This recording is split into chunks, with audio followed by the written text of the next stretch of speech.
Bible study for everybody on the 7th of May. We started with a review of Mark chapter 11, verses 1 through 24, the triumphal entry, the cleansing of the temple, and the cursing of the fig tree.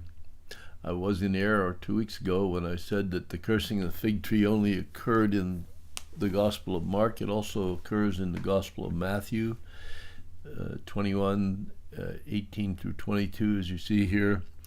And we ended up last week with Christ telling his disciples to have faith in God, chapter 11, verse 22.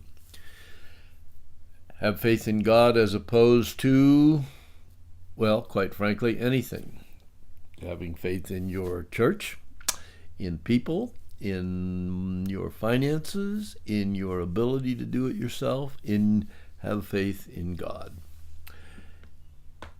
The preview, we're going to go back and pick up in Mark chapter 11, verse 22, and then I was foolishly thinking we would get through the entire chapter of number 12, but that didn't happen, so we got along a little ways. We talked about prayer and forgiveness, and we talked about the parable of the wicked vine dressers. We'll get to the other things later. In all of this, Jesus is taking time for teaching. In verse 11, in chapter 11, verses 25 and 26, Christ says, whenever you stand praying, if you have anything against anyone, forgive him, that your Father in heaven may also forgive you in your trespasses. But if you do not forgive, neither will your Father in heaven forgive your trespasses. So that led us to read a whole series of scripture from the Gospels and from books of the New Testament, and to try to summarize what we learned about prayer, what kind of conditions might be attached to prayer, and what can impede our prayers from being answered. Yes, there can be conditions attached to prayer. Well, for one thing, in verse 24, Jesus said, whatever things you ask when you pray, believe that you will receive them and you will have them. So we must pray in faith, believing that God can do and will do what we might pray for, so long as we are praying in accordance with his will. That is a condition. And what can impede your prayers from being answered? Well, I just read that if you stand praying and have anything against anyone, forgive him, that you may also be forgiven. So if you're having a grudge or anger or jealousy or something in your heart, it's going to get in the way of your prayers.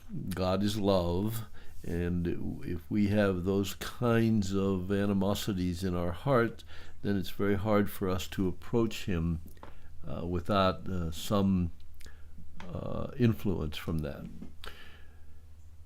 So we then went on to read about in chapter 11, verse 27 through 33, when the Pharisees in verse 28 asked Jesus by what authority he was doing these things. We talked about what are these things. Well, in their opinion, it was disregard for the Sabbath, dismissing the elders' teachings, reinterpreting the meaning of the law, disrupting the merchants and money lenders in the temple,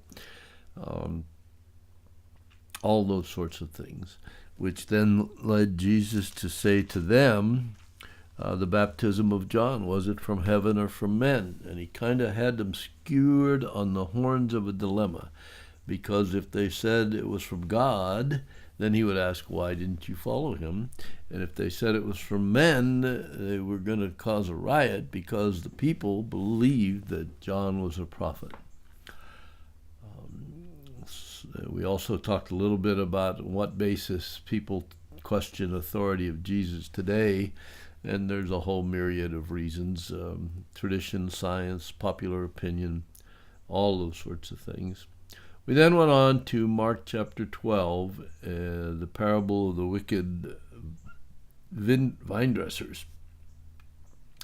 This parable is an exception to the rules about parables. Rules about parables, which we talked about before, generally say that there's one lesson in a parable, and don't try to pick it apart and dissect every little angle of it. In this case, we have a parable which is also an allegory, and there's meaning associated with all of the parts of it. The vineyard and its preparation are the people of Israel. The owner and his expectations are God.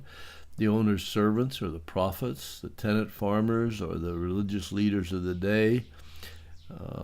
The only son, and his task is going to be Jesus, and his task is to collect the owner's fair and reasonable return on his investment. The owner's response to the murder of his son is to give the vineyard to others. And the others were the Gentiles. And back then, anyone who was not a Jew was a Gentile. So this parable tells us a great deal about God's generosity, his trust, his patience, and that justice will ultimately be done. It tells us about Jesus, knowing that he would die and ultimately triumph. It tells us about mankind. We're basically flawed. We refuse to acknowledge our responsibilities and obligations. Ultimately, we're going to face the owner's wrath. It is a story of God's patient persistence and righteous wrath. That's where we ended last week. We handed out some definitions of Pharisees, Sadducees, scribes, Sanhedrin, all those sorts of things. And next week we will pick up and start with chapter 12, verse 13.